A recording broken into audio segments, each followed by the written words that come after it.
One of the big parts of history here at Perdido Key is this beach, Johnson Beach, but it was almost a forgotten part of the history. And so it has a far-reaching history, but it was very, very silent.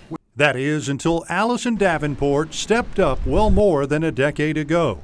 Johnson Beach is named for Rosamond Johnson, Jr.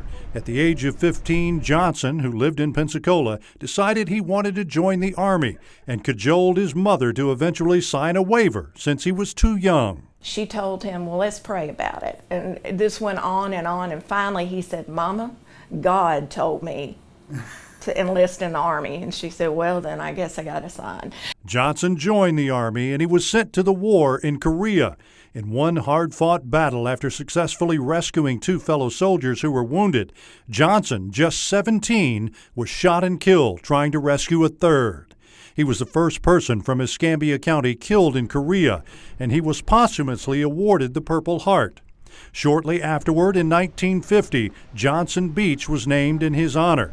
At the time, during segregation, it was a beach where black people could go. And it was called Johnson's Beach, and even up until the time it became the National Seashore, and then it retained that name.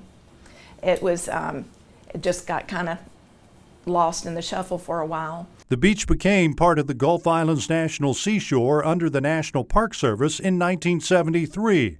But after she met Johnson's family in 2009, Davenport made it her mission to bring the beach's namesake back to prominence. There were two things of major importance on her list. First thing was to get Rosamond Johnson Jr.'s name on the front of that National Seashore, at the front of the National Park Service, the way it had been many years ago. Right. Secondly, she wanted a yearly remembrance at the beach that has a real patriotic and spiritual element to it. That happens now each May.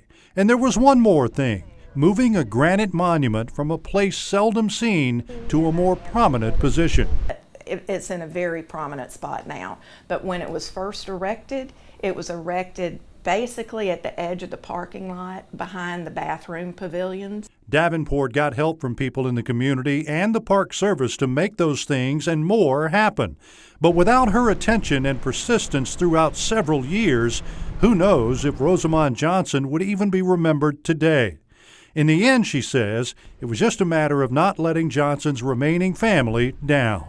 There's only two brothers still living. Right. And